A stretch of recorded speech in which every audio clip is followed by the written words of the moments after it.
Bonjour à tous et bonjour à toutes.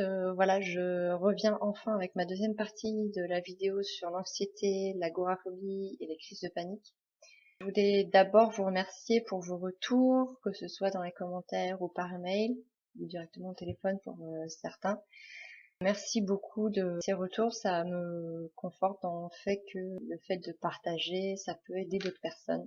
Merci aussi pour vos abonnements, ça me motive à continuer. Donc j'étais un petit peu lente à vous faire cette deuxième vidéo, mais quand on n'est pas habitué, c'est pas forcément facile de tourner des vidéos.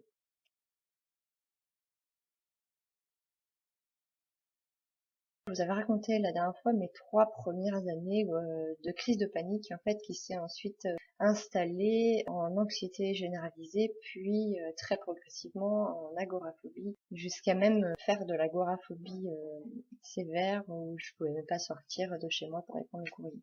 Donc c'est important de resituer ce contexte-là au cas où vous n'ayez pas vu la première vidéo. Si ça vous intéresse, allez-y, j'explique vraiment toute la progression. Et c'est important de se rendre compte que c'est pas du jour au lendemain que en fait on devient agoraphobe ou qu'on a des crises de panique. Je voulais revenir aussi sur le retour d'une amie qui m'a remercié d'avoir fait cette vidéo, mais qui était un petit peu surprise de ne pas l'avoir su à l'époque. En fait, je lui en avais pas parlé et je pense qu'elle a été un peu vexée que je lui en ai pas parlé parce qu'elle aurait voulu m'aider. Et le fait de pas le savoir, elle s'est peut-être sentie un petit peu délaissée de son rôle d'amie. Alors, je tiens à la rassurer là dans cette vidéo, mais même si je l'ai rassurée par téléphone, mais en fait, je sais pas si vous avez eu besoin de ça aussi, mais à l'époque, j'ai eu besoin d'avoir quelques amis avec qui sortir sans avoir ce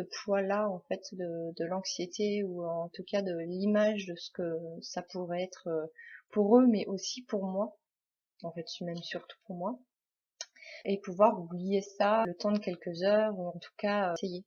Et le fait d'en parler à quelqu'un, que la personne soit au courant, même si elle fait tout son possible pour pas laisser paraître, forcément, nous on le sait, et ça nous enferme aussi un petit peu dans cette étiquette-là.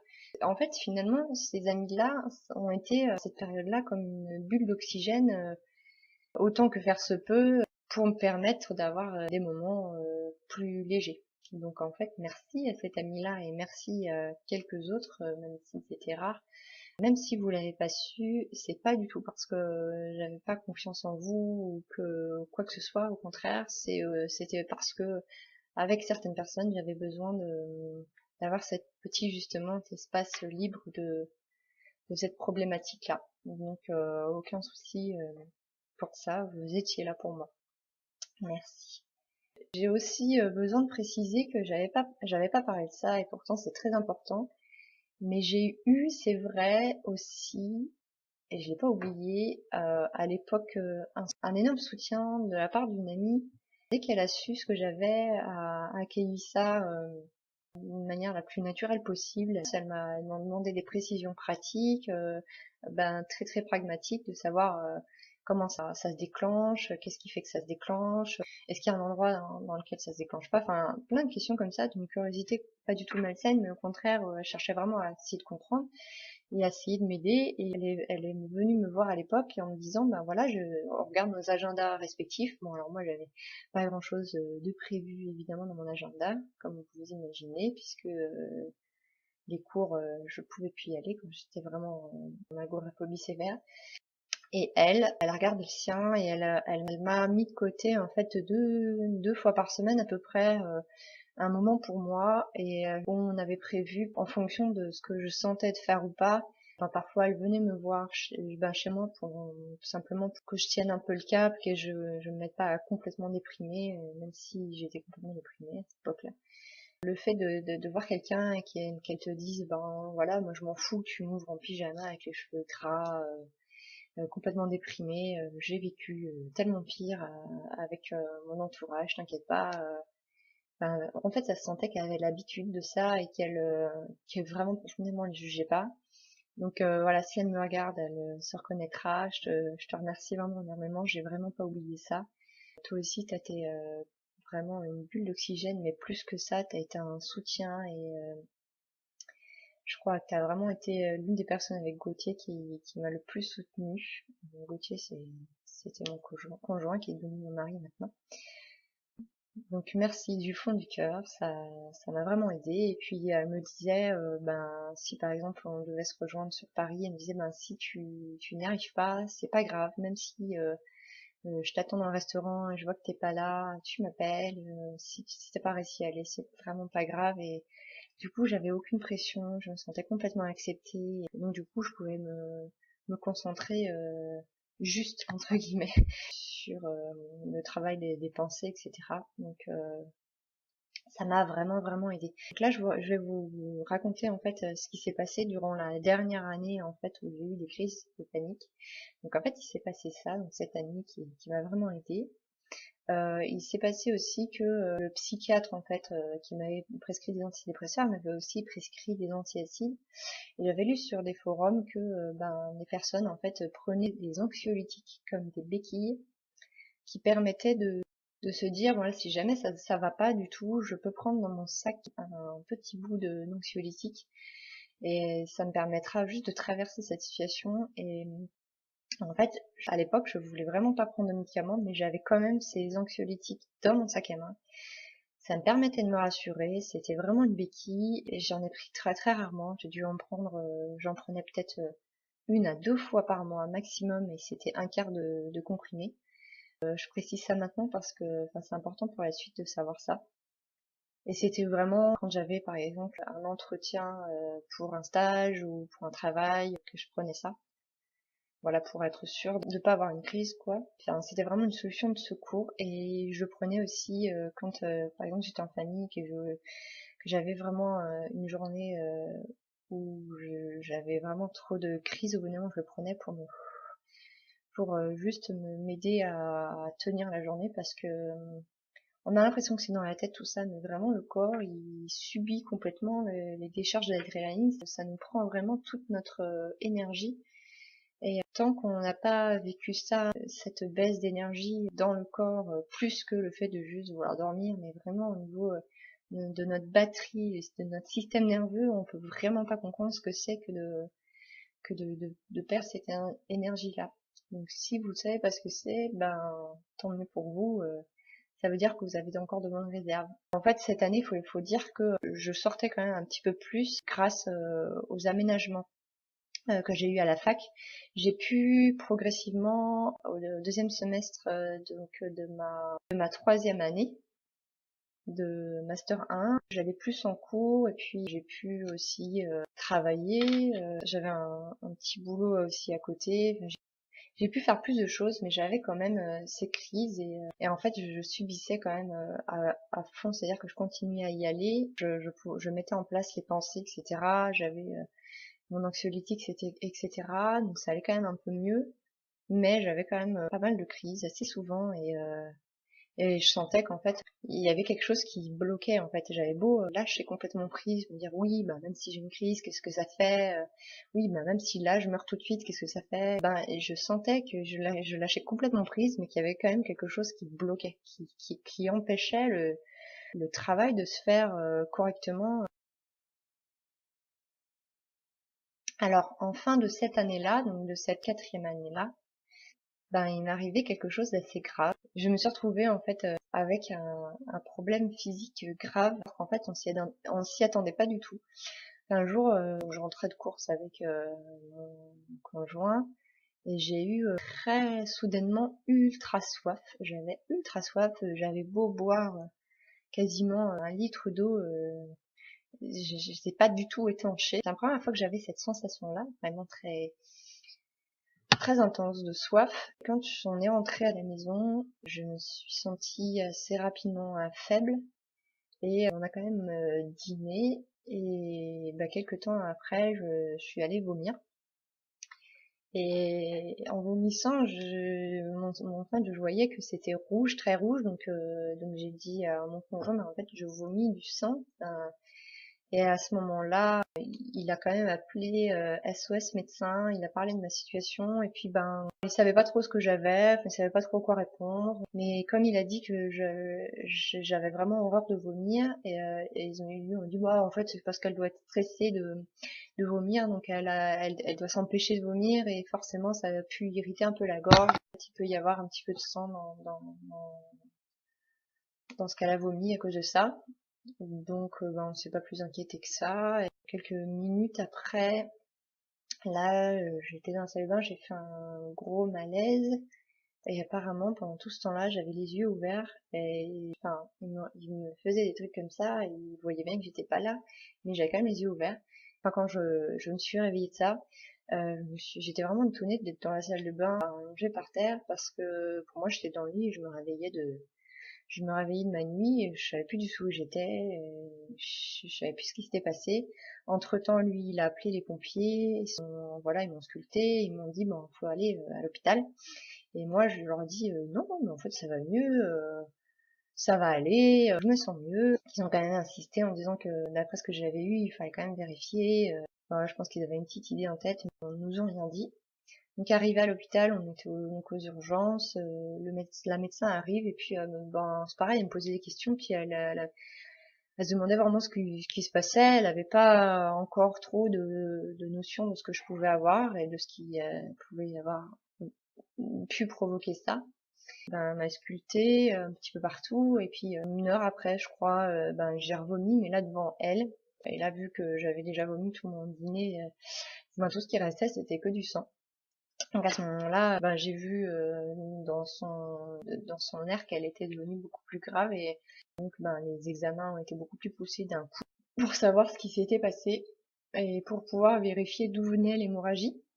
Donc ça s'est avéré qu'en fait j'avais fait une grosse hémorragie digestive, j'avais perdu beaucoup de sang et j'étais vraiment descendue bas, on a dû me transfuser de 2 kilos de sang parce que il me semble que j'étais arrivée jusqu'à 8 au niveau de l'hémoglobine. Donc pour ceux qui s'y connaissent, voilà, je pense que j'étais vraiment très très mal, très très faible. Et quand la médecin est partie, j'étais donc avec mon conjoint Gauthier, qui était pas, enfin qui était à côté du lit et je me sentais vraiment partir. Je me suis même dit à ce moment-là, c'est le moment. C'est le moment, ça veut dire quoi? Ça veut dire qu'on s'imagine tous le moment, enfin j'imagine, je pense, dites-moi si c'est pas le cas, mais ou si ça l'est, on s'imagine tous le moment où on va mourir. Comment on va réagir et qu'est-ce qu'on va dire à nos proches si on en a à côté? Qu'est-ce qu'on va dire si on a le temps de dire quelque chose? On va leur dire quoi? On s'imagine tous qu'on leur dit ah je t'aime, pense à faire ça, pense à dire à un tel ça. J'ai vraiment aimé ça, ou je regrette ça. Voilà, on s'imagine tous que si on a la possibilité, on fait un petit bilan en fait à ce moment-là rapide avant de s'en aller. Et en fait, à ce moment-là, c'est ce que je m'apprêtais à faire, et je me suis rendu compte que j'en avais aucune envie, que j'en avais aucun besoin, j'en ressentais aucun besoin, et qu'en fait, je me sentais bien, je me sentais complètement sereine, pas du tout paniquée. J'avais de la chance de pas avoir de douleur, parce que quand on s'en va comme ça à cause d'une hémorragie, on a juste notre énergie vitale qui s'en va très très progressivement. En tout cas, c'est ce que j'ai ressenti et j'avais pas de douleur. Donc je me sentais très très sereine et bien plus que je l'ai été dans toute ma vie et même à un seul moment de ma vie. C'était très très particulier et voilà, quand j'en parle, je ressens un petit peu ce que j'ai ressenti à l'époque, mais je pourrais vraiment pas vous traduire et ressentir ça, je pense pas à nouveau, mais j'ai même dit à Gauthier à ce moment-là, j'ai vraiment l'impression que si je pars, enfin, que je pars en fait, mais que même si je meurs, même que si je suis plus là, je suis encore là en fait. J'avais vraiment l'impression qu'en fait on fait tous partie du tout et en fait que qu'on est là même dans la moindre des petites fourmis on est là. Alors je n'étais pas du tout dans la spiritualité, même pas dans une religion parce que à cette époque-là j'étais je crois que j'étais limite athée à cette époque-là. Et en fait le fait d'avoir ressenti ça, J'en ai parlé vraiment comme je l'ai ressenti et c'était pas du tout par rapport à ce que j'avais pu entendre, un certain bien-être quand on s'en va ou ce qu'il peut y avoir de l'autre côté ou quoi que ce soit. J'avais plus une notion de tout ça, donc j'ai vraiment dit à Gauthier ce que j'avais ressenti et quand j'en suis sortie, j'ai pu expliquer un petit peu plus ce que j'avais ressenti. Voilà, c'est juste du ressenti de complètement bien-être. J'étais ultra sereine et donc du coup là, il y avait aucune place à la peur. C'est intéressant parce que quand on a une décharge d'adrénaline dans notre corps, en fait, on a d'un coup très très très très très peur. Donc ça, c'est ce qui se passe au niveau physique, mais nos pensées, ce qui se passe au niveau de pensée qui peut déclencher une crise ou qui peut l'aggraver, parfois c'est la peur de mourir. Et en fait, quand j'étais en train de mourir, je me suis rendu compte que ça me faisait, mais alors pas du tout peur. Et le fait de le vivre m'a permis de lâcher complètement cette peur. Alors je dis pas aujourd'hui que si je meurs demain, ça me fera rien, parce que ça peut être dans d'autres circonstances, parce que j'ai envie de vivre, bien sûr. Et d'ailleurs, à l'époque, j'avais pas du tout envie de mourir. C'est pas du tout parce que à l'époque j'étais pas bien du tout que je me suis sentie bien à l'idée de mourir. Pas du tout. C'était pas du tout ça. Ça m'est tombé dessus en fait. C'était juste comme ça. C'était ça. J'ai observé ça et puis c'était tout. En fait, je me suis rendu compte que quand on a peur, ou en tout cas quand on a des pensées de peur, je pense qu'on a plus peur de la vie et des mouvements de la vie que finalement de la mort, parce que oui, on a peur peut-être de la douleur, ce genre de choses, mais en fait, il y a plein de choses dans la vie qui font peur. Le changement, ça fait peur. Et c'est vrai que, enfin, à l'époque où j'étais vraiment pas bien, le moindre changement, je pouvais pas l'accepter, alors qu'en fait, aujourd'hui, le changement, je l'embrasse, je le cherche, je le provoque, je le provoque pas, non, mais plutôt je joue avec et en fait, je me sens complètement vivante et heureuse quand je suis dans ce mouvement-là du changement.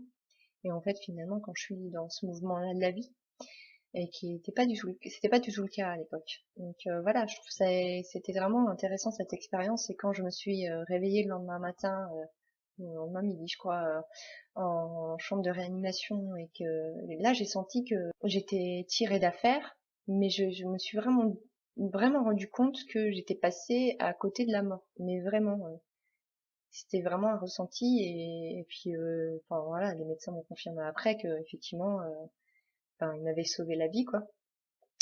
Parce qu'en fait, ce que j'avais eu, c'était donc une hémorragie digestive très importante et qui était due en fait à des ulcères. Et quand ils ont fait la fibroscopie le lendemain, ils ont découvert en fait plein d'ulcères, donc plein de petits trous au niveau de l'estomac et au niveau de l'œsophage. Et en fait, ça datait pas d'hier, ça datait de très longtemps. Ils m'ont fait des examens, ils ont vu que c'était pas bactéries hélicobactères et c'était des cicatrices dues aux médicaments. Alors effectivement, quand j'ai repensé aux médicaments que je prenais depuis quelques années, en fait, je prenais des médicaments pour diminuer les symptômes des règles douloureuses. Donc, je prenais un médicament Antabis, voilà, pour pas le nommer. Je prenais ce médicament-là et sur la liste des effets secondaires, un des premiers effets secondaires assez même fréquents, c'était des ulcères. Donc là, je me suis dit, oups, mince. En fait, ça fait depuis que je suis réglée quasiment. À l'époque du collège, j'en prenais deux d'ailleurs. À l'époque, quand j'avais vraiment très mal, j'en prenais deux et souvent je prenais sur estomac vide. Donc note à moi-même pour plus tard. Surtout quand tu prends des médicaments, prends-les pas sur estomac vide. D'ailleurs, les médicaments, ça fait bien 3 ans, voire 4 ans que, non, 3 ans. Oui, ça fait 3 ans que j'en prends plus du tout. Plus du tout, plus jamais, j'en ai plus besoin. Donc, heureusement d'ailleurs, mais voilà, donc à ce moment-là, je m'a dit que j'avais des ulcères depuis donc plusieurs années. Donc au début, ça fait un petit trou, puis après, ils se creusent, ils se creusent, ils se creusent, j'en ai de plus en plus, et puis il y en a quelques-uns qui se mettent à saigner, à saignoter, et puis ben celui-là a saigné bien plus fort que les autres, et puis ben voilà, j'ai failli passer. À ce moment-là, je me suis même demandé le lendemain pourquoi il s'était passé ça, pourquoi j'avais eu quelque chose aussi grave, j'étais énervée, j'étais en colère, Enfin, quand on est en colère, dans ces moments-là, on se retourne souvent vers Dieu, même si j'étais pas croyante à cette époque-là. Je me dis, mais pourquoi il se passe ça? Et à ce moment-là, je me suis rappelé que j'avais demandé dans une de mes supplications d'avoir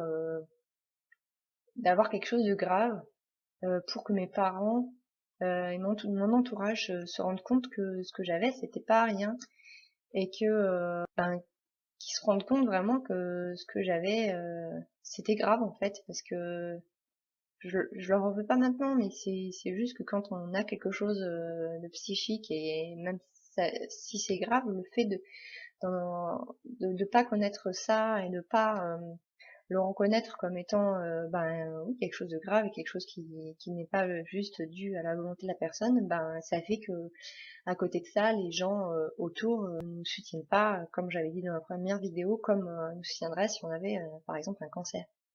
Donc j'ai été en réanimation pendant bien 3 jours et on m'a fait sortir de là seulement si promettait que je sois surveillée encore pendant plusieurs jours. Et donc à la sortie de l'hôpital, j'ai été mis sous antiacide, donc à un dosage très très fort, pour que ça se répare en fait au niveau de la muqueuse que j'ai de l'estomac, qu'il n'y ait plus d'acidité et que voilà que ça puisse se réparer. Donc ça m'a sauvé la vie finalement pendant 2 mois. J'ai pris ces antiacides là et ensuite au mois de septembre on m'a refait une fibroscopie et j'avais plus du tout d'ulcère. Il faut savoir aussi que pendant 13 ans, pratiquement, j'ai fumé. Et en fait, cette histoire-là a fait que forcément, ça m'a aidé grandement à arrêter. Parce que quand j'étais hospitalisée en réanimation, forcément, je pouvais pas fumer. Puis ça me venait même pas à l'idée de fumer, puisque je pouvais même pas parler, je pouvais même pas manger, je pouvais plus rien faire. Mais quand je suis sortie de l'hôpital et quand j'ai pu remarcher, en fait, j'ai même pas eu envie de fumer parce que j'étais tellement anémiée, donc je manquais tellement de fer parce que j'avais perdu énormément de sang qu'en fait, je parlais comme ça. Et voilà, j'étais trop fatiguée et ça m'essoufflait complètement, donc voilà, le fait de voir d'autres personnes fumer, enfin, pour moi, c'était juste impensable, donc ça m'a quand même vraiment aidé à arrêter de fumer. Donc, depuis donc cette date-là, donc depuis 2008, depuis 8 ans, j'ai arrêté de fumer. Donc ça, c'était un bel effet secondaire de cette histoire-là. Donc en tout le mois de juillet-août, j'étais vraiment en pleine convalescence. J'avais du mal à manger, j'avais du mal à parler. Le moindre petit effort me fatiguait, donc je marchais un petit peu, mais ça me fatiguait énormément. Enfin, la nourriture, même la nourriture, j'avais du mal à la manger. En fait, ce qui est important de dire, surtout après cet épisode-là, donc parce que là je pars un peu dans mes pensées, c'est que suite à l'hospitalisation, j'ai fait très très peu de crises de panique.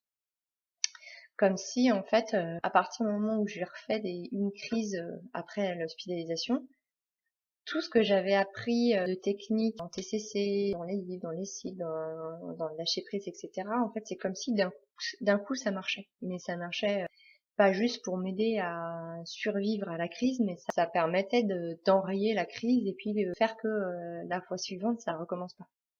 Donc en fait c'est comme si j'avais touché en fait ce qui bloquait parce qu'il y avait vraiment quelque chose qui bloquait au niveau physique. Par exemple quand je faisais une crise dans un endroit, je faisais ce qu'il fallait, et je lâchais prise etc. Et ça se repassait pas dans les mêmes conditions la fois suivante. Et puis je vais pas mentir, hein, j'en ai eu encore quelques-unes, mais moins d'une dizaine en tout sur les plusieurs mois qu'on suivit, et ensuite j'en ai plus jamais eu. Et à chaque fois, c'était par exemple dans des circonstances différentes où j'avais quasiment tout le temps des crises avant. Et en fait, c'était ce temps-là dont mon mental avait besoin pour déprogrammer complètement ces angoisses-là apprises, tant par le psychique que par le corps. Mais en tout cas là, vu que il y avait plus au niveau du corps de raison d'avoir des crises, en tout cas c'est comme ça que je le comprends, ça marchait totalement. Quand j'ai plus eu crise de panique, j'ai pu recommencer à aller faire des courses, j'ai pu recommencer à aller en cours, j'ai pu travailler, j'ai pu aller au restaurant, j'ai pu faire tout ça et vraiment c'est complètement magique en fait de se remettre à vivre quoi. Voilà. Donc ça autant vous dire qu'au niveau du moral ça allait beaucoup mieux parce que Enfin, c'est vraiment un cancer, hein. C'est un cancer psychique en fait, l'anxiété. Ça vous touche dans tous les domaines de votre vie et là, vraiment, ça a été une trop bonne victoire pour moi. Et puis le fait de vraiment comprendre que ce soit efficace et comprendre que j'avais un moyen d'action dessus, ça m'a fait vraiment du bien. Et heureusement parce que ensuite, j'ai eu pas mal de problèmes physiques qui ont continué suite à cet premier épisode très grave. Et donc là, je vais passer à ma deuxième partie, donc les symptômes physiques. Alors vous allez me dire, ça n'a rien à voir avec l'anxiété, avec l'agoraphobie, etc. Je suis pas forcément d'accord avec vous. Si vous êtes intéressé à savoir quel lien j'ai fait avec l'anxiété et mes troubles physiques, continuez à regarder cette vidéo, sinon vous pouvez vous arrêter là. Voilà, je continue pour les curieux et pour ceux qui seraient intéressés à savoir le lien que je fais et ce qui s'est passé pour moi. Alors, suite à ça, j'ai fait une fibroscopie début septembre. Je n'avais plus du tout d'ulcère, donc moi, du jour au lendemain, j'ai arrêté mes antiacides. Sauf que aucun médecin m'avait dit qu'il fallait pas les arrêter du jour au lendemain. Et je l'ai appris à mes dépens parce que du jour au lendemain, j'ai d'un coup eu énormément de symptômes très désagréables, vraiment des maux de ventre, des remontées acides, j'avais les nausées, etc. Mais bon, voilà, comme je suis un peu une tête brûlée, je me suis dit que ça allait passer. Et en fait, je me suis dit que j'allais prendre mon mal en patience et que ça allait passer, qu'il n'y avait aucune raison de les continuer puisque j'étais guérie. Mais en fait, j'aurais dû les arrêter très progressivement. Ce que j'ai compris bien plus tard, c'est que l'estomac, normalement, donc forcément, son rôle, c'est d'envoyer de l'acidité pour digérer les aliments. Donc si on lui met des antiacides, forcément il digère moins les aliments puisque ce qu'il y a dans l'estomac n'est plus acide, donc forcément on ne va plus attaquer correctement les aliments pour les digérer. Donc là, ça explique pourquoi pendant toute la période de convalescence, j'avais la nausée, etc. C'est parce que c'est pas les conditions idéales pour digérer. Mais aussi que si pendant plus de 2 mois, on n'a plus du tout eu un milieu acide dans l'estomac et que du jour au lendemain, on permet entre guillemets à l'estomac de rebalancer ses acides, ça peut provoquer vraiment des désordres parce que voilà, du jour au lendemain, l'estomac il est complètement agressé. C'est comment j'ai compris les choses. Donc personnellement, je suis pas médecin, donc c'est peut-être autre chose. Et puis donc de septembre, octobre, novembre, décembre, c'était ma 3e année de master. Heureusement, j'avais plus grand-chose à valider. J'avais plutôt des mémoires, ce genre de choses à valider. Donc je suis pas forcément obligée d'être en présentiel, donc à être présente à la fac. Mais voilà, pendant tout le premier semestre, de toute façon, c'était impossible. J'avais la nausée quasiment tout le temps. Puis j'étais encore un peu faible. Et puis surtout, on essayait de comprendre ce qui se passait. Puis je me disais, je me disais aussi que forcément ça allait pas revenir du jour au lendemain. Donc on attendait. Mais début février, j'ai commencé à avoir énormément de salive. J'ai commencé à avoir énormément de salive. Dit comme ça, on se dit bah oui, quoi, ça pose pas de problème d'avoir de la salive. Si, en fait, au début, on a énormément de salive, on avale, mais en fait, ça donne très rapidement envie de vomir. Toute cette salive, donc au bout d'un moment, je la crachais, ça m'empêchait de m'endormir parce que j'avais encore toute cette salive là. Et ça a duré pendant 1 mois où j'ai hyper salivé. Donc j'étais allée voir un médecin, mais voilà, on savait pas ce qui se passait. Puis en mars, j'ai commencé à avoir des maux de tête que j'avais jamais eu avant. J'avais des sortes de brûlures en fait à la surface du visage et aussi au niveau du crâne. Donc en fait, j'avais pas mal dans la tête, mais j'avais vraiment mal à la surface de la tête, comme si comme si c'était brûlé, comme si c'était super désagréable. Et en fait, apparemment, c'était des névralgies, donc c'est une inflammation des nerfs. Et donc le médecin voyait pas trop ce que j'avais. Donc au début c'était que le soir que j'avais ça. Et petit à petit ça a commencé à être beaucoup plus souvent la journée jusqu'à ce que ce soit toute la journée. Donc c'était très désagréable. C'était douloureux, lancinant et c'était chronique. Donc c'était vraiment c'était dur, hein. C'était dur parce que, d'une part parce que je venais de sortir de 4 ans de troubles qui m'avaient quand même très handicapée pour retomber dans d'autres qui m'handicapaient encore différemment. parce que là je pouvais sortir, je pouvais faire plein de choses, j'avais plus tout de crise, mais par contre j'avais des douleurs qui étaient toujours là, et quand ça devient chronique comme ça tape vraiment sur, ça tape sur les nerfs en fait, hein, et puis c'est un peu démoralisant. Donc mon médecin a commencé donc en avril de cette année-là, donc de ma troisième année de licence, à me faire pas mal d'examens, donc des radios des sinus, un scanner, un bilan sanguin, tout ça c'était correct.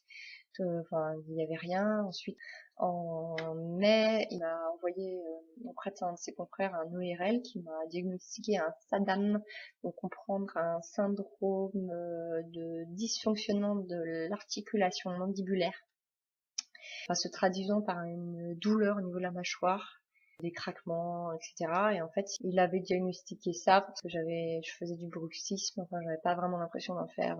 Le bruxisme, c'est quand on fait ça avec les dents la nuit. Bon, j'en faisais un petit peu, mais j'avais pas l'impression d'en faire beaucoup. Puis il disait que j'articulais mal. Bon, bah oui, c'est vrai, j'articule pas très bien, et que j'avais eu beaucoup d'extraction des dents. Enfin bon, voilà, j'avais sûrement ça. Sûrement, je remets pas en question son diagnostic, mais en tout cas, il n'arrivait pas trop à m'expliquer pourquoi, en tout cas, ce syndrome-là me provoquait en fait ces douleurs-là. J'étais pas vraiment convaincue.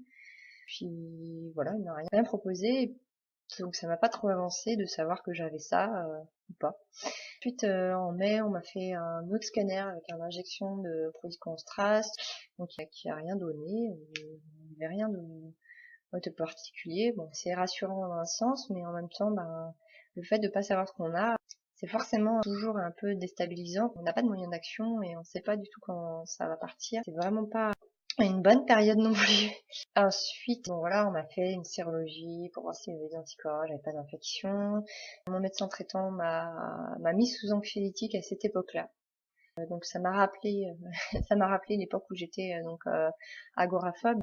Et en fait, c'est horrible à dire, mais à cette époque-là où j'avais des douleurs, finalement je les ai pris quoi. Et j'en prenais toute la journée parce que c'était le seul truc qui me calmait un peu. Et alors oui, à l'époque où j'avais des crises de panique, c'était juste horrible toute la journée, où je me sentais vraiment pas bien toute la journée, j'en prenais pas.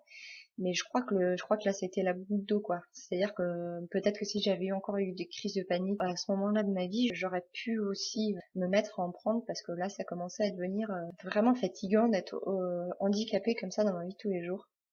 Même si à cette période-là, j'avais plus de crise et j'avais pu travailler à mi-temps, je faisais mes stages et mon mémoire. Enfin, j'en pouvais plus en fait d'être handicapée par quelque chose. Donc le fait de prendre des anxiolytiques, ça m'avait permis de quand même diminuer ma douleur. Alors faut savoir que avant, quand on a découvert les anxiolytiques, en fait, à la base, c'était pas pour traiter l'anxiété, c'était pour détendre au niveau musculaire, c'était pour détendre les muscles. Donc les anxiolytiques sont des myolastants, myomuscles, lastants, relaxants, donc sont là à la base pour le relaxer les muscles. Donc celui que je prenais était vraiment principalement à la base trouvé pour ça. Ensuite, il y a d'autres anxiolytiques qui étaient plus adaptés à l'anxiété, mais à la base, les anxiolytiques sont faits pour ça. Donc en fait, ce qui se passait sûrement, c'est que ça me détendait les muscles de la mâchoire et puis d'autres petits muscles qui me permettaient physiquement d'être plus détendue et donc finalement de moins souffrir. Mais j'avais toujours quand même mal, comme une sorte de casque qui m'enserrait comme ça et qui me brûlait comme ça à longueur de journée. Je crois que je prenais, je me rappelle plus du tout les doses, mais je devais prendre un quart le matin, un quart le midi, un quart en fin d'après-midi, un quart le soir, pour éviter que ça me brûle trop. C'était la seule solution que j'avais trouvée à l'époque. Ça me convenait pas, mais ça m'aidait à survivre et à être moins handicapée. Je pouvais continuer à bosser, à travailler dans ces conditions-là. Et puis avancer dans mes études, parce que là j'avais vraiment perdu trop de temps à mon goût. Mon médecin à ce moment-là m'a même parlé de me casser la mâchoire pour me remettre tout ça. Et j'étais pas prête par contre à faire ça. S'il m'avait prouvé par A plus B comment ça aurait pu améliorer les choses, etc., peut-être que je l'aurais fait parce que j'étais vraiment mal, mais j'étais pas convaincue non plus. Ensuite, l'année suivante, donc j'étais prise en master 2 de psychologie, et donc ça continuait en fait. J'ai dû faire mon année de master 2 avec ces douleurs-là et des anxiolytiques. Donc j'étais pas au milieu de ma forme, j'ai quand même eu mon année avec une très bonne moyenne, mais j'aurais pu faire mieux. Bon, c'est pas grave, hein, on a tous nos petits problèmes. Donc en octobre, en fait, on m'a fait un IRM et on a suspecté un adénome au niveau des glandes parotides, de la glande parotide. Donc c'est la glande qui fait saliver. Ça m'a posé un peu question parce que ça m'a rappelé cet épisode d'un mois où j'hyper salivais. Voilà, on se demandait ce que c'était que cet adénome. Donc pendant quelques mois, j'y pensais pas non plus très sérieusement, mais j'avais quand même cette notion-là de j'ai un cancer, j'ai quelque chose. Enfin, c'est même si on n'est pas trop anxieux de base, il y a quand même quelque chose qui flotte là, c'est pas très très agréable. Ensuite, mon médecin m'a orienté vers un occlusodontiste, donc c'est un dentiste, je crois, qui est spécialisé au niveau de cette ouverture là de la mâchoire. J'avais vraiment encore très très mal et il m'a prescrit une gouttière. Donc, si vous savez pas ce que c'est une gouttière, c'est ce que mettent les boxeurs pour se protéger les dents en fait en plastique, qui voilà qui prend vraiment la forme de vos dents et qui forcément empêche en fait de se frotter les dents parce qu'en fait son hypothèse à lui c'est que ma mâchoire était trop serrée, faisait que il y avait une tension et cette tension là après se répercutait et donc sur les nerfs, etc. Normalement je devais porter la gouttière pendant 15 jours, normalement ça devait faire l'affaire 24 sur 24 quasiment, c'est à dire que je devais l'enlever pour manger forcément quand je parlais avec des gens, mais sinon tout le reste du temps, quand je travaillais sur mon PC ou quand j'étais en cours ou quoi que ce soit, je devais la porter. Donc c'était pas très agréable. Je l'ai fait bien sûr parce que j'avais très très mal, donc j'essayais tout ce qui était de l'ordre du possible pour faire que j'aille mieux. Et en fait, au lieu de mettre ça pendant 15 jours, j'ai dû mettre ça pendant quasiment 3 mois. Et en fait, ça n'a rien changé. Ensuite, il m'a proposé de me faire des injections de Botox. Le Botox, c'est ce qu'on met pour cacher les rides, en fait. En fait, il voulait me faire des injections de Botox là, pour détendre d'un coup les muscles et puis voir vraiment si c'était à cause de ça. Là, j'ai refusé parce que je suis quelqu'un de très expressif. On voit tout de suite sur mon visage ce que je pense, etc. Et puis, enfin bref, je voulais pas perdre mon expression. J'avais vraiment l'impression de perdre une partie de moi-même si je faisais ça, même si ça durait 3 mois. Après l'injection, on peut plus rien faire. Ça dure 3 mois, qu'on le veuille ou non. Et pareil, j'étais pas vraiment persuadée des bienfaits du Botox non plus. Donc voilà, j'ai refusé. Donc en mars, on m'a refait une échographie des glandes, au niveau de la parotide, et on m'a rassuré, on m'a dit que c'était pas pathologique, donc voilà, ça allait mieux. Ensuite, on m'a envoyé vers un neurologue, un neurologue qui m'a dit, oh en fait, je vais vous prescrire des antidépresseurs parce que ça marche dans certaines migraines, donc voilà, ça marcherait peut-être pour vous. Autant vous dire que j'ai refusé aussi. Si vous vous demandez pourquoi, que vous n'avez pas vu ma première vidéo, allez la regarder. Je vous explique un peu mon expérience avec les antidépresseurs. Je voulais pas recommencer la même expérience. C'est pas que je remette à chaque fois le diagnostic des professionnels, mais quand j'écoute mon intuition, et effectivement, peut-être qu'ils ont raison, mais est-ce que je suis prête à faire ou non pour enlever la douleur? En tout cas, moi, j'étais pas prête à faire ça, donc c'était pas possible pour moi, donc je l'ai pas fait. On n'est pas obligé de toute façon de suivre tout ce qu'on nous dit, hein, malheureusement. Donc j'ai quand même eu mon diplôme. Ensuite, j'ai été très rapidement embauchée en tant que psychologue dans une association. C'était très agréable parce que donc la première année où j'ai travaillé, je me suis retrouvée dans une salle qu'on louait avec l'association pour faire une soirée, un séminaire avec les médecins, avec toute l'équipe des infirmières, etc. Et c'était vraiment rigolo parce que quand je me suis retrouvée dans cette salle, je me suis dit tiens, je reconnais cette salle, elle n'est pas étrangère. Qu'est-ce que j'ai fait dans cette salle déjà? J'y ai réfléchi et ça m'a fait un bien fou de me dire qu'en fait la dernière fois que j'étais allée dans cette salle, c'était dans le cadre de Mediagora, c'était dans le cadre de l'association qui proposait des groupes de parole pour les personnes anxieuses et j'y étais allée une fois. Mais dans cette même salle-là, j'avais pris la parole en public pour parler de tout ce que j'avais, alors que vraiment pour moi c'était un énorme défi. Et voilà, quelques années plus tard, je me retrouvais dans cette même salle en tant que psychologue, sans aucune crise, vraiment super à l'aise dans mon boulot. Donc voilà, c'est une anecdote, c'était bien agréable.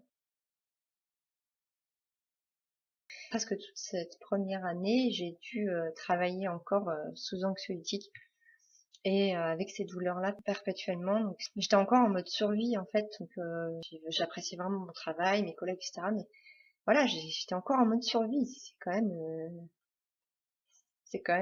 quand même assez dur. En avril, en fait, je suis tombée sur le site d'une psychologue. C'était Institut du mal de tête. Ouais, c'est Institut du mal de tête et qui parlait des maux de tête, des migraines, etc. Et donc, ben, je me suis dit, bah pourquoi pas. Je suis allée la voir. Donc, on a fait un petit peu le journal de mes douleurs, etc. Mais surtout, elle m'a dirigée vers un ORL. Et quand je suis allée chez lui, j'ai tout de suite senti que tout ça allait prendre une tournure différente vu le discours qu'il avait. Parce que, en fait, j'ai vraiment vu qu'il avait touché du doigt la cause de mes douleurs. Parce que, vous allez comprendre assez rapidement, il m'a tout de suite dit, mais vous avez les symptômes de quelqu'un qui est assez acide parce que, ben déjà, vous avez les lèvres gercées. Donc j'avais toujours les lèvres gercées. Il a regardé ma gorge, j'avais la gorge très rouge. Donc voilà, il m'a dit, vous êtes complètement acidifié et puis vous avez le symptôme d'une déshydratation sévère. Il m'a expliqué que, donc, en fait, j'avais des remontées acides, donc, au niveau, donc, de mon estomac, donc ça remontait au niveau de l'œsophage, c'était pas forcément douloureux, je les avais pas sentis pendant tout ce temps-là, comme je les avais pas sentis non plus, quasiment pas, avant mon hémorragie digestive. Donc, mes remontées acides faisaient que ça me brûlait au niveau de la gorge. Donc ça me brûle au niveau de la gorge, ça m'irrite, ça m'inflamme tout ce qui est autour de la gorge, c'est-à-dire toute la sphère ORL. Cette sphère-là se dessèche, sauf que toute cette muqueuse-là est très fragile. Il faut qu'elle soit toujours humide. Le corps, à ce moment-là, pompe de l'eau. Et il pompe de l'eau pour pouvoir éteindre l'incendie, en fait, au niveau de là où ça brûle, donc au niveau de la gorge. Donc il pompe, il pompe, il pompe. Et puis au bout d'un moment, au niveau du corps en général, je me suis retrouvée en fait à avoir plus assez d'eau, mais aussi de capacité à être hydratée. C'est-à-dire qu'en fait, c'est pas forcément avoir tant d'eau dans le corps, mais c'est aussi avoir les tissus correctement hydratés. Parfois, on a beau boire plusieurs litres d'eau, ça va pas forcément nous hydrater. Il faut imaginer une éponge qui est ultra sèche.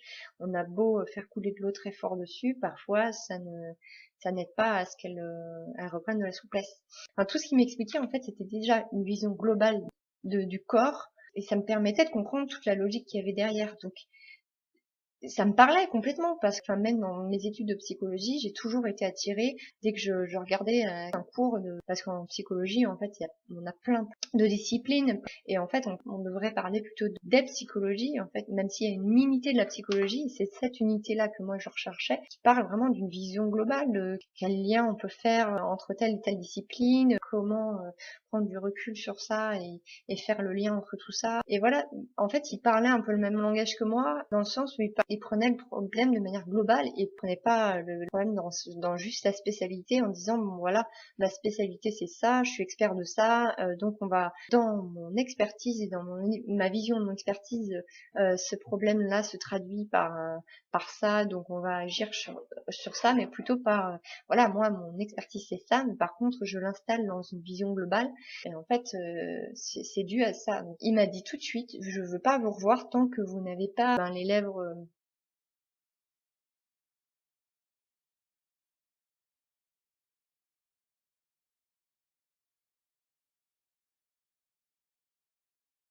Et ça a fait sens pour moi parce que je me suis souvenue vous vous souvenez de l'épisode des glandes parotides et de l'hypersalivation pendant un mois.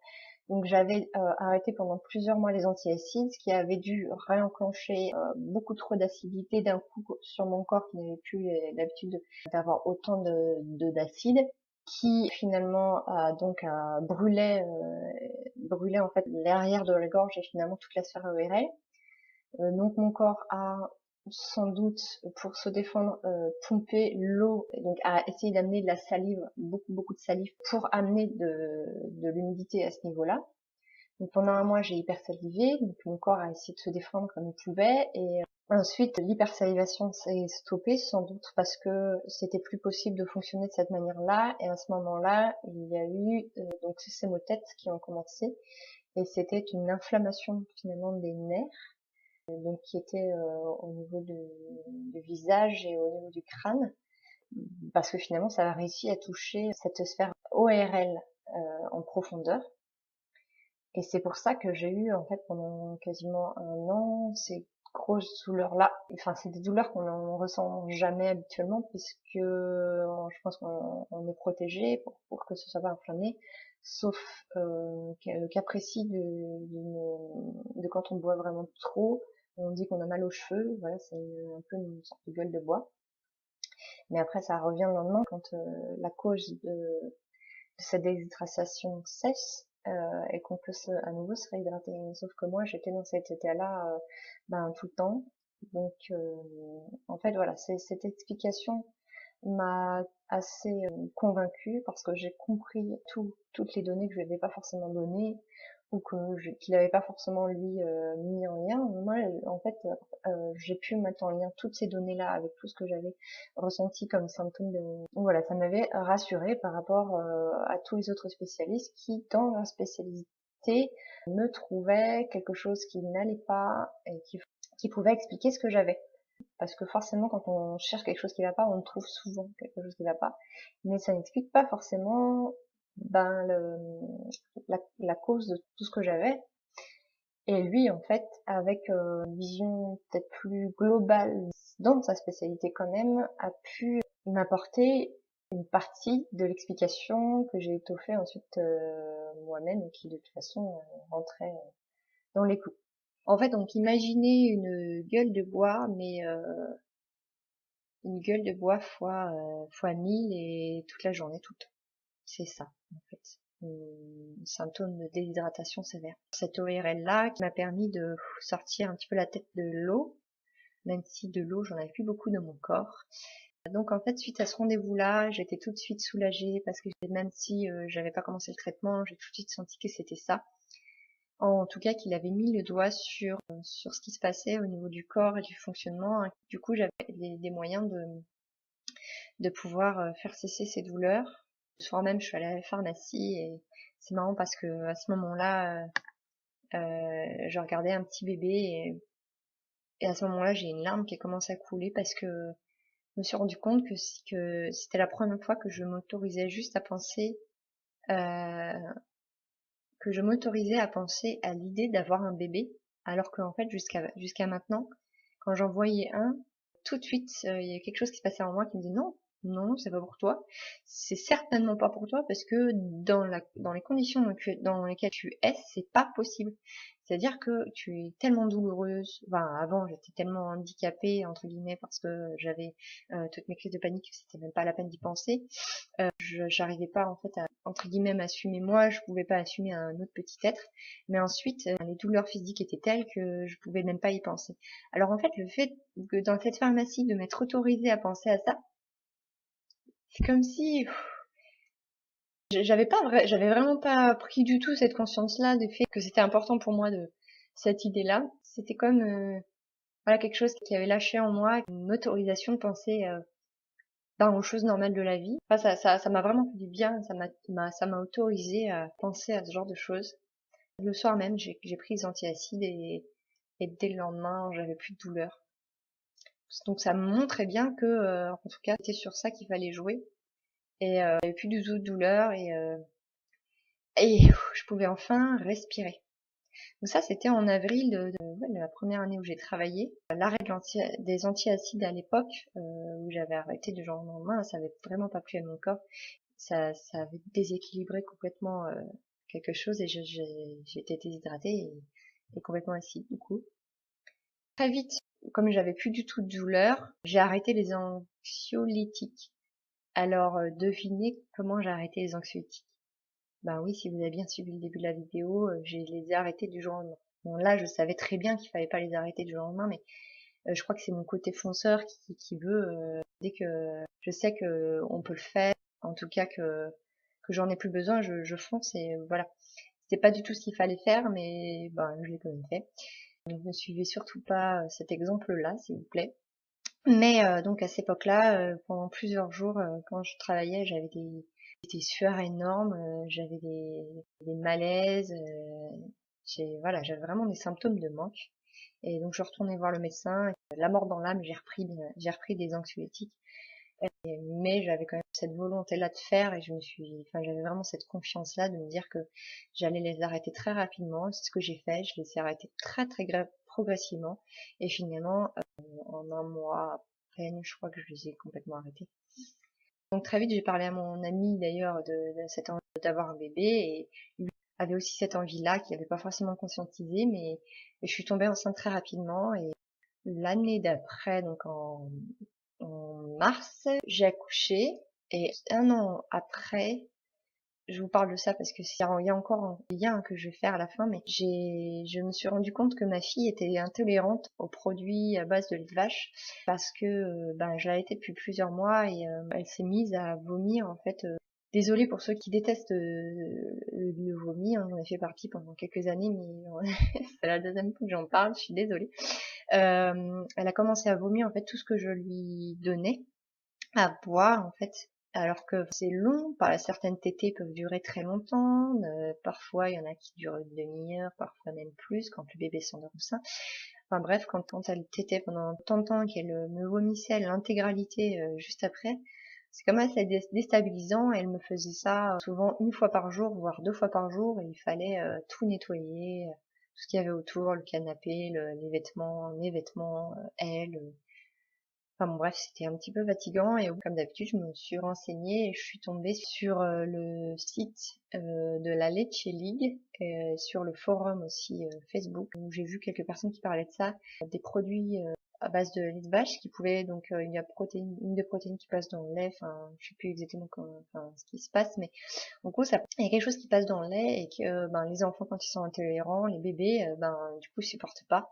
Donc moi, ma fille, elle vomissait, mais elle avait aussi énormément de rots. Je pouvais pas la mettre allongée. Elle avait vraiment de douleur. Elle pleurait énormément dès que je la mettais allongée. Je pouvais pas la coucher. Donc elle s'endormait en porte-bébé tout le temps avec nous. Enfin, il fallait toujours qu'elle soit en position verticale. Elle a eu aussi des problèmes, la pauvre, au niveau des remontées. Donc ça devait être vraiment quelque chose que je devais travailler moi. Donc elle a eu ça et en fait je me suis dit bon je vais tenter une éviction. Donc une éviction c'est en fait quand on arrête complètement tout ce qui est produit qui pourrait me provoquer quelque chose.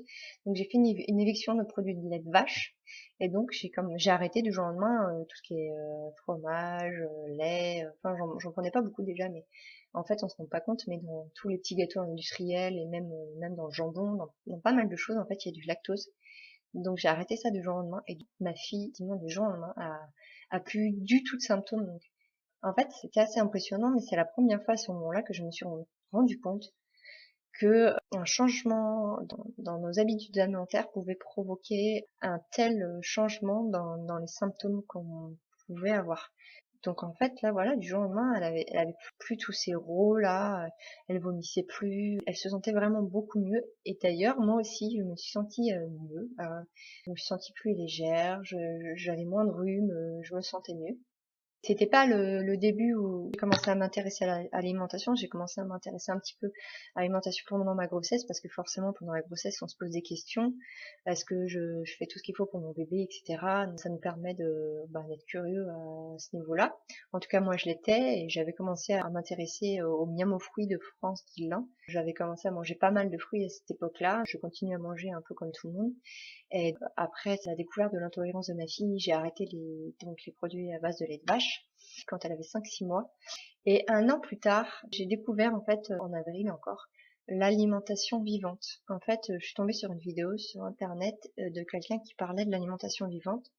Et c'est pareil, en fait, sa vision globale des choses et du fonctionnement du corps m'a tout de suite parlé. Et j'ai tout de suite compris plein de choses et ça résonnait en moi comme si c'était vraiment ultra logique. Et bon, comme vous avez compris, comme je suis une fonceuse, du jour au lendemain, j'ai commencé à me nourrir comme ça, à manger 100% cru, que des végétaux, que les fruits, légumes et puis des oléagineux, des huiles, etc.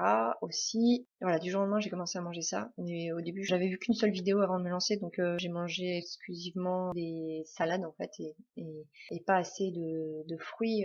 Je vous parle de mon expérience, mais si vous voulez vous aussi faire votre propre expérience au niveau de votre alimentation, Fiez-vous à votre ressenti, fiez-vous à ce que votre corps vous dit, fiez-vous à votre propre capacité de discernement, parce que là, c'est juste mon témoignage, hein. Je vous raconte ce qui s'est passé pour moi, et ça se passera pas forcément pareil pour vous, en fonction du terrain que vous avez.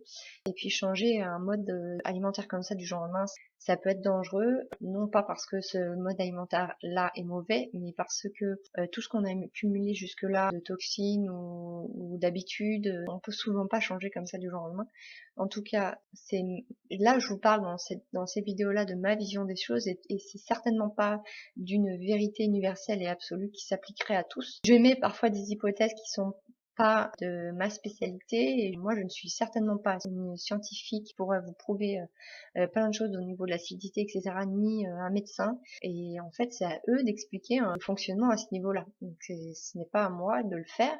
Je vous donne simplement mes hypothèses et je vous explique les liens que j'ai faits entre certains éléments de ce qui s'est passé dans mon histoire, en fait, au niveau de mes symptômes physiques et psychiques, en fonction de mes connaissances et de ce que j'ai ressenti aussi.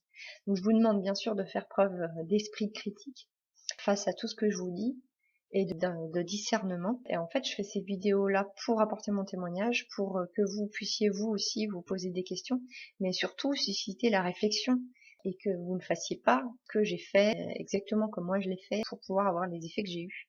Parce que donc quand on comprend que le physique et le psychique c'est quelque chose de vraiment global, évidemment qu'il n'y a pas une cause qui a une conséquence, c'est plusieurs causes, plusieurs conséquences, et tout ça mis les uns ensemble font qu'on comprend la globalité du corps. Donc renseignez-vous par vous-même, faites évidemment vos expériences, mais ne prenez pas tout ce que je vous dis comme un argent comptant, et bien sûr posez-vous les bonnes questions, écoutez-vous, et prenez ce que vous sentez de ce que je vous dis. Pour l'alimentation vivante, donc je me suis mise à manger énormément de salade du jour au lendemain, et en fait dès le lendemain, dès le premier jour, j'ai pu arrêter les antiacides. Ça a été assez fou parce que en fait avant, si j'avais un quart d'heure de retard sur ma prise d'antiacides, j'avais de nouveau les douleurs, les névralgies qui revenaient, et de très très très fort. En fait, j'ai pu les arrêter et j'avais plus de douleur. Donc ça a été assez incroyable pour moi de découvrir ça, parce que je m'étais renseignée aussi pendant ces 2 années où j'ai pris des antiacides sur les aliments qui pouvaient permettre de faire baisser l'acidité dans le corps. Alors, je pense que l'état dans lequel j'étais arrivée a fait que forcément c'était pas suffisant. En fait, c'était, excusez-moi de l'expression, mais du pipi de chat par rapport à l'état dans lequel mon corps était. C'est-à-dire que j'avais beau prendre des petits aliments comme ça santé, antiacides, ça me faisait rien, et que ça suffisait vraiment pas. Et là, le fait de découvrir en fait un autre mode complètement alimentaire différent, et de comprendre vraiment comment ça marchait, bah déjà d'empêcher de ne pas donner de nouvelles raisons d'acidifier son corps, donc finalement de mettre de côté toute une partie d'aliments qui acidifient énormément le corps, mais aussi et surtout de se nourrir de fruits et des légumes. Bon, là c'était plutôt des légumes que je prenais la première semaine, mais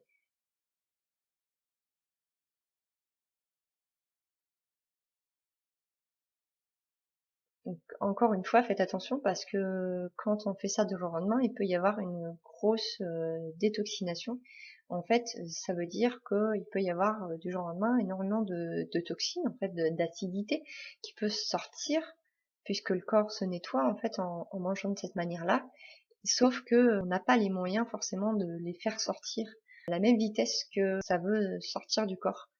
On a ce qu'on appelle des émonctoires. Par exemple, ça peut sortir par les selles et l'urine, mais aussi par les poumons, par la peau, etc. Et en fait, quand il y en a trop d'un coup, on peut en fait remettre en circulation énormément de toxines dans le corps. Et si ça s'en va pas par ces portes de sortie, en fait, ça va être en circulation, et ça va être encore pire que si ces toxines-là avaient été stockées dans les tissus pour éviter que ça soit trop délétère pour le corps. Bref, renseignez-vous. Ne faites pas ça n'importe comment. En tout cas, moi, ça m'a permis d'arrêter les antiacides du jour au lendemain. J'en ai plus jamais eu besoin depuis. Il faut faire gaffe, parce que moi, j'avais regardé qu'une seule vidéo de ça, donc forcément, encore une fois, je m'étais lancée parce que j'avais senti que c'était ça, et je me suis lancée certainement trop vite. Mais bon, voilà, si je regrette rien. Et un jour où j'ai repris à m'alimenter un peu comme tout le monde quand j'étais chez mes parents, mon état en fait s'est mis à se dégrader de jour en jour. Je savais pas tout ce que j'avais, j'aurais même pas pu, j'avais une sorte de gastro, mais c'était pas vraiment une gastro, je me sentais super faible. C'est assez bizarre et derniers jours, j'ai même pas pu sortir de mon lit. C'est-à-dire que j'étais tellement fatiguée et tellement mal que je n'arrivais pas à m'asseoir dans mon lit. Je sortais pas de mon lit alors que je devais m'occuper de ma fille, mais je n'y arrivais pas. Et à ce moment-là, je me suis dit, ah tiens, mais c'est peut-être parce que j'ai arrêté de manger comme j'ai mangé ces derniers mois. Et donc j'ai demandé à mon père de me ramener une banane et j'ai repris à manger comme j'avais l'habitude de manger avant. Voilà, donc ça c'est quand même motivant pour pas forcément pour s'enlever toutes nos habitudes alimentaires. Moi c'est vraiment parce que j'avais vraiment des gros problèmes au niveau physique et j'avais, je pense au niveau de l'acidité, quelque chose qui était arrivé à un niveau vraiment très important. Mais ça peut que nous motiver, en tout cas à rajouter plein de fruits et plein de légumes. Ça nous ramène en tout cas plein d'éléments pour permettre de rétablir l'équilibre acido-basique, parce qu'en fait ça veut pas dire non plus qu'il faut pas qu'on soit acide, parce que par exemple dans l'estomac il faut qu'il y ait un milieu acide. Ça veut simplement dire qu'il faut retrouver un équilibre acido-basique. Alors l'alimentation n'est pas la seule chose sur laquelle on peut jouer pour l'acidité dans notre corps. Bien évidemment, il y a aussi d'autres choses qui jouent. Par exemple le stress. Évidemment, ça joue sur l'acidité du corps. Moi, globalement, même si j'ai eu l'anxiété pendant plusieurs années, d'une manière aussi sévère, je me considère vraiment pas comme quelqu'un de trop stressé. D'ailleurs, dès que mes crises de panique ont été enrayées après mon hospitalisation, ça s'est fait très rapidement, donc ça prouve que j'étais pas non plus quelque chose de très enfoui, très profond, mais on en a tous. Alors, c'est pas délétère le stress, puisque au contraire, normalement, un stress sain, c'est peut-être antinomique ces mots-là, mais un stress pour moi c'est pas que négatif. Du bon stress, au contraire, ça peut nous permettre de nous mettre en tension pour faire quelque chose d'important, etc. Par contre, effectivement, quand on a trop, quand c'est un stress qui nous empêche de fonctionner correctement, on peut se poser des questions de ce qu'on peut mettre en place dans la vie de tous les jours pour être moins stressé. S'il y a des personnes trop toxiques dans notre entourage, si on vit dans la ville et que nous on n'en peut plus des bruits, de ce stress, des bouchons, si on peut pas changer notre manière d'aller au boulot, enfin voilà, il y a plein de façons de diminuer un petit peu le stress ambiant. Pour ma part, quand j'étais en région parisienne, on a déménagé ensuite au 1 an de ma fille un peu plus loin en région parisienne, on a pris une maison, donc déjà c'était un petit peu mieux pour moi. Et ensuite, j'ai déménagé il y a un petit peu plus de 2 ans vers Angers. Et là, je suis dans un village et ça me correspond beaucoup mieux. Et au niveau du stress, je pense que ça m'a enlevé énormément de raisons, en tout cas de stresser. Qu'est-ce qui... Non, c'est mon chat. D'ailleurs, lui, il a été d'une aide extraordinaire pendant mon agoraphobie parce que il était là tout le temps avec moi. Alors là, c'est le petit être vivant qui m'a le plus aidé parce que ben, il était là toujours avec moi. Et voilà, on le sait, un animal, c'est vraiment un soutien inconditionnel. Il est là vraiment tout le temps pour nous. Donc, c'était une petite aparté. Donc, le stress, donc, joue sur notre équilibre acido-basique. Il y a aussi donc l'alimentation, le stress, mais il y a aussi le sommeil et le soleil. Donc le sommeil, évidemment, ce qu'on comprend, c'est qu'il faut dormir suffisamment et d'avoir un sommeil de bonne qualité. Un sommeil de bonne qualité sous-entend aussi un état d'éveil de bonne qualité, parce que l'état de sommeil dépend de l'état aussi d'éveil. Donc le sommeil de bonne qualité, alors vous allez me dire, oui, quand on est stressé, on a un sommeil de mauvaise qualité, oui, bien sûr. Donc je vous dis juste que ça joue sur cet équilibre-là. Et ça ne veut pas forcément dire qu'on arrivera tout de suite à améliorer le sommeil. Et le soleil. Le soleil, donc oui, il y a ce discours de il faut pas prendre le soleil parce il faut pas avoir des coups de soleil, etc. Mais il y a aussi le bon soleil. Il faut avoir suffisamment de soleil pour pouvoir avoir de l'énergie, suffisamment de la bonne énergie. Donc après, il y a plein de choses qui nous permettent de nous faire du bien, mais les grosses choses en fait qui nous permettent d'agir un petit peu sur cet équilibre acido-basique, si ça vous intéresse. Donc c'est l'alimentation. Donc, si ça vous intéresse, intéressez-vous à ce que c'est que l'alimentation saine, ce que sont les aliments qui peuvent acidifier. Et puis, si vous êtes encore plus motivé, si vous voulez vous intéresser à l'alimentation vivante,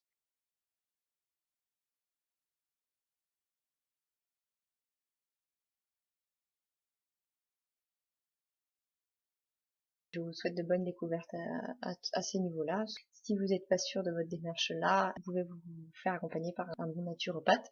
Donc, il y a aussi le sommeil, le soleil, le stress, donc tout ce qui peut diminuer le stress. Mais il y a aussi tout ce qui est les ondes, les téléphones, Wi-Fi, etc. Il y a de plus en plus de personnes qui sont électrosensibles, donc ça peut aider à aller mieux. Alors, le lien que je fais, donc je pense que vous l'avez fait vous aussi, entre les symptômes physiques et les symptômes psychiques, c'est évidemment l'acidité en fait. Si on reprend donc toute mon histoire, à la lumière de cette histoire que je voulais vous faire d'abord comme lien, c'était les liens entre les symptômes physiques et ce qui s'est passé au niveau de mon anxiété. Donc le premier lien que je fais moi, c'est que à la base j'étais pas quelqu'un d'anxieuse. Ça veut pas du tout dire que je n'aurais jamais développé de symptômes qui ont attrait à l'anxiété si j'avais pas eu quelque chose de physique. Mais le fait que j'ai pris des médicaments pour les règles douloureuses qui m'ont provoqué toutes ces années des trous dans l'estomac, qui ont les mêmes symptômes que finalement une crise de panique, parce que quand on y pense, quand on a des ulcères, voire des micro-perforations dans l'estomac. Les symptômes, c'est on a la tête qui tourne, on a un peu envie de vomir, on a les jambes qui flagellent, enfin tout ça. C'est des symptômes d'ulcères, mais c'est aussi des symptômes de grand stress. Donc en fait, quand j'ai dit au médecin que j'avais ce genre de symptômes, c'est normal qu'il ait pu comprendre que ça puisse être des symptômes de stress. Mais c'était aussi des symptômes d'ulcères.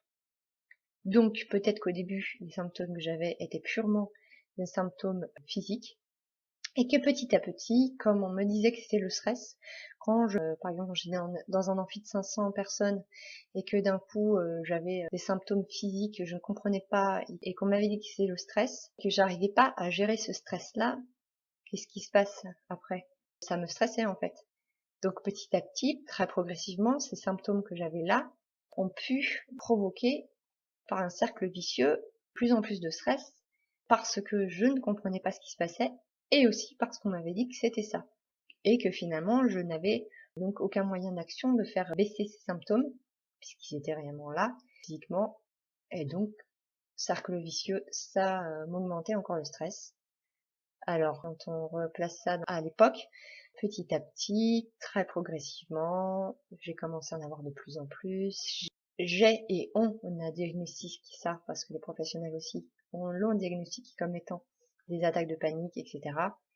Et voilà, finalement, c'est greffé sur des symptômes physiques, un ensemble de réactions psychologiques en chaîne qui auraient pu être évitées si on avait su dès le départ de quoi il s'agissait.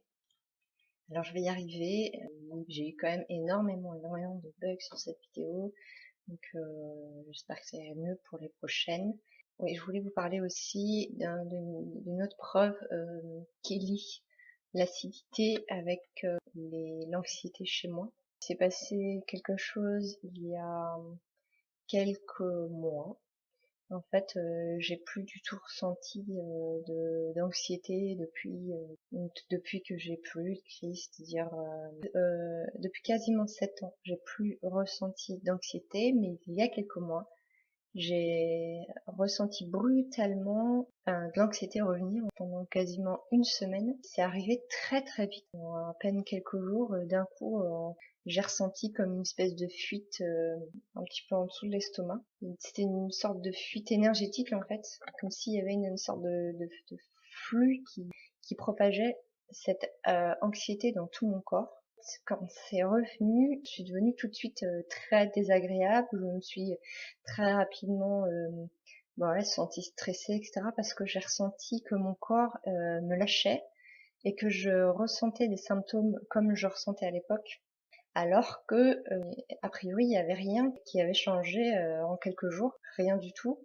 Donc ça a duré comme ça quasiment une semaine et c'était de pire en pire. Alors ça n'a pas été jusqu'à provoquer des crises de panique. Par contre, l'anxiété était de plus en plus présente presque toute la journée. Je supportais plus qu'on me touche vers le ventre. Je me suis mise presque en position défensive, comme si tout m'agressait autour parce que j'étais déjà très mal en moi. Je ne comprenais pas, mais il y avait tout qui lâchait en fait. À la fin de la semaine, en fait, j'ai réfléchi et je me suis dit, ben, qu'est-ce que j'ai changé ces derniers temps que je faisais pas avant? Et en fait, c'est bête, hein, mais Je m'étais fait en fait tous les soirs un jus de citron, gingembre, curcuma avec de l'eau chaude après les repas. Alors en fait chez moi, quand je bois des boissons chaudes après les repas, ça m'a toujours fait des remontées acides. Donc du coup, j'en buvais quasiment pas. Et là, cette semaine-là, j'en ai bu tous les soirs après les repas. Et je pense que cette boisson-là, en fait, quand on la prend l'estomac vide et quand c'est pas trop chaud, ça pose aucun souci. En tout cas, pour moi, ça n'en posait pas, ça n'a jamais posé. Par contre, le fait d'en prendre justement sur estomac plein et que ce soit chaud, chez moi, ça remontait et donc ça faisait remonter en même temps le contenu acide de mon estomac sûrement. Quand j'ai fait le lien avec ça m'a soulagée d'un coup parce que je me suis dit, quand j'ai eu ça pendant après une semaine, je me suis dit, pas possible, ça revient, c'est horrible, je vais recommencer à avoir mes crises. En fait, ce qui est vraiment déstabilisant pour le coup, c'est que là, on comprend plus du jour au lendemain. On était vraiment bien. Moi, depuis toutes ces années-là, je me sens de mieux en mieux. Je me sens de plus en plus forte, de plus en plus ancrée. J'ai confiance en mon corps. Je l'écoute plus, mais en même temps, je le respecte plus. Et je pense qu'il me le rend bien, même si tout n'est pas parfait, bien sûr. Mais là, vraiment, je comprenais pas parce que voilà, j'ai complètement perdu pied quasiment du jour au lendemain. J'ai arrêté de prendre ça, j'ai tout de suite repris des jus bien verts pour alcaliniser le tout. Et en un jour et demi, c'est parti. Et ça me l'a plus jamais refait en fait. Voilà, encore une fois pour faire le lien entre, en tout cas chez moi, l'acidité et l'anxiété en fait. Comme si, quand le corps était trop acide chez moi, ça déréglait complètement quelque chose, comme si ça mettait en alarme mon amygdale, et puis qu'il y avait une sorte de fuite quelque part, et plus ce genre de problème qui est réapparu. Mais c'était comme arrivé là pour me confirmer que, en tout cas moi, dans mon fonctionnement, c'était ça, confirmer le lien entre cette hyper acidité et puis cette anxiété très très forte qui pouvait en découler. Alors je vous remercie vraiment d'avoir regardé cette vidéo. Si vous êtes allé jusqu'au bout, merci de tout cœur, ça me touche que vous soyez motivé à écouter mon histoire. Je suis vraiment désolée pour tous ces bugs techniques. Je pense que je vais m'améliorer au fur et à mesure du temps. Je vais poster, je pense, d'autres vidéos sur des réflexions que je peux me faire autour de la psychologie, et je pense que je vais poster aussi d'autres témoignages de personnes qui auront vécu des maladies psychiques, parce que je trouve que ces témoignages sont très enrichissants. En un mot, je m'accepte beaucoup plus comme je suis, avec tous mes défauts. Et depuis, j'ai rencontré des personnes magnifiques, formidables. J'ai des relations de plus en plus riches avec les gens. Et je sais beaucoup plus facilement dire ce qui me plaît pas quand ça me plaît pas. Même si c'est pas encore gagné, ça ne l'est jamais, je pense. Et je sors très souvent de ma zone de confort. Quand je m'aperçois que je suis un petit peu trop dedans, je me donne un petit coup de pied aux fesses pour en sortir volontairement, pour l'élargir et pouvoir avoir la place dedans. Dès que quelque chose me fait peur, par exemple de faire une vidéo ou de prendre la parole en public ou quelque chose dans le genre, je me force un petit peu, je me pousse pour tenter l'expérience. Voilà, parce qu'en fait, je vois maintenant ma vie beaucoup plus comme des successions d'expériences à faire en fonction de ce que je ressens de faire ou non. J'accepte maintenant beaucoup plus ma sensibilité et ma vulnérabilité qui sont une force pour moi. Mais aussi d'assumer cette étape de ma vie et de ne plus culpabiliser pour ça. Enfin, dans ma vie de tous les jours et dans mon travail, je fais les choses de plus en plus en adéquation avec mes valeurs profondes et j'ai pris l'habitude d'écouter plus mes besoins. N'hésitez pas à continuer à m'envoyer des mails ou des commentaires. Même si je réponds pas tout de suite, je les lis tous et ça me touche vraiment. Merci beaucoup et à bientôt.